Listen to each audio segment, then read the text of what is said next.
Next logical fallacy is the loaded language / loaded question. This is a question that basically presumes the answer within the question. And if you are not careful with this one, people can very easily manipulate you with this. And you keep hearing me say that about every logical fallacy because that's pretty much the point of them. So it presumes the answer within the question. So if you ask someone a question, you see your friend Mike, you say, hey, Mike, have you stopped cheating on your wife yet?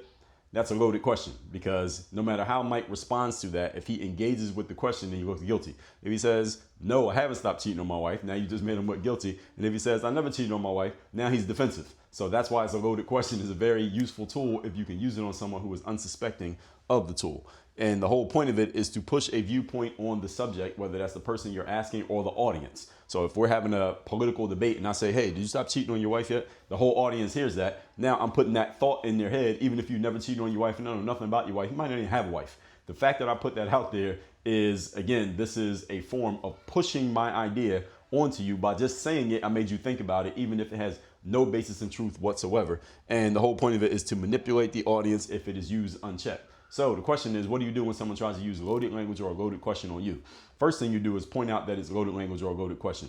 Okay, this person just uses loaded language by saying, have you stopped cheating on your wife? But he knows nothing about my wife, never met my wife. And as a matter of fact, everybody, I don't even have a wife. So what is this idiot talking about? The first thing you do is point out that it's a loaded question and show exactly why it's loaded, because this person is presuming an answer within the question and using it to manipulate the audience. So all of you should be careful of it. That's the first thing. So now you undermine their credibility and they were actually trying to undermine yours. Second thing is, do not get reactive to a loaded question, even if the loaded question is something completely ridiculous like that. Like, what if someone asks you that in front of your wife?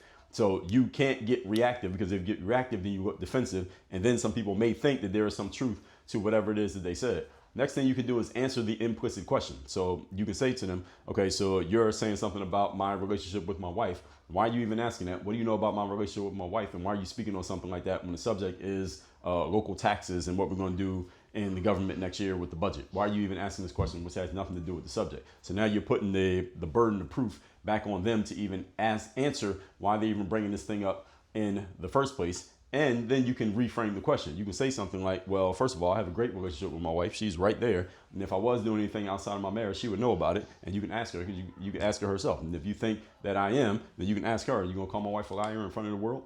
And see, you can point it out, and you can basically, you want to shift the burden back to them and get them to ask a more honest question instead of the loaded question. Most important part of this is keeping control of your emotions and not getting reactive when someone tries to use this kind of loaded language on you. You see this in politics all the time. Politicians do it to each other on opposite sides of the aisle all day, every day in the political theater. So if you want to see examples, just listen to politicians talk to each other. Work on your game.